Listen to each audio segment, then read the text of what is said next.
السلام عليكم، جاسبر كو فوز علي بيان، ان شاء الله تكونوا بخير وعلى خير. بالنسبه للناس اللي تحوس على عروض عمل، راني محتاج من 8 تاع ناس، 12 انسان باش يخدم معايا في المسافر. العمل غادي يكون بدوام جزئي، تسمى كل واحد والخدمه اللي نعطيها له. ماذا بيا الانسان هذا يكون قريب من ولايه تلمسان، يعني يكون من ولايه تلمسان وضواحيها ولا ولايه موشنت، ولا يعني يكون قريب من تلمسان يقدر يجيني البيرو. الخدمه غادي تكون في المنزل، باسكو نحتاج 3 ولا 4 يخدموا معايا في البيرو، الباقي يخدموا من المنزل. انا نشري لك بيسي، نوفر لك كونيكسيون، نوفر لك كلشي، ونعطيك خدمه تاع 2 سوايع 3 سوايع في النهار. خدمه خفيفه، باسكو منصه مسافر خاوتي يجوني فيها بزاف طلبات، ما قدرناش حنا ليكيب تاع مسافر كاع ريبوندو عليهم، وبليجي عليا نزيد ناس هاد اخرين باش يعاونوني باش نريبوندي على الجميع. كل واحد نعطيه خدمه خلاف هكا باش تنقص عليا لا بريسيون، باش الضغط ينقص عليا.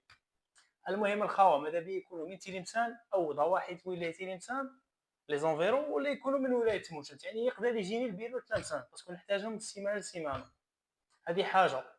ثاني حاجه، شروط تاع العمل هذا يا تكون خدام ديجا في وكاله سياحيه ولا عندك خبره في المجال، ولا تكون تفهم البيسي باش كي نوريك حاجه خفيفه، ماشي ما تعرفش تقدر كلافي ولا لاسوري هكا غادي تغبني باش نوريك. لضيق الوقت ما نقدرش نوريك من الارجيس كازات، على الاقل تكون تفهم البيسي ونفهمك بشويه بشويه.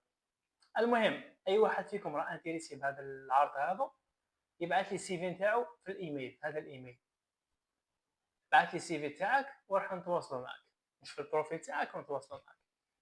خاوه بنا بلي غادي يبعثوا بزاف ناس، تسمى هذوك بزاف ناس غادي نصفي ليست تاع 12 ولا 15 انسان اللي يبداو يخدموا معنا. مرحبا بكم جميعا.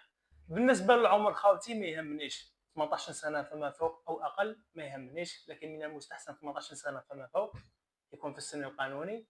بالنسبه رجال ولا نساء ما يهمنيش، كي راجل كي امراه، المهم يهمني انسان ولا انسانه خدامه، انسان خدام نعطيه خدمه يكملها. كان انت مثلا عندك خدمه تاع 2 سوايع ولا 3 سوايع يسموك تكملها، باسكو هذه خدمه تاع ناس واحد اخرين.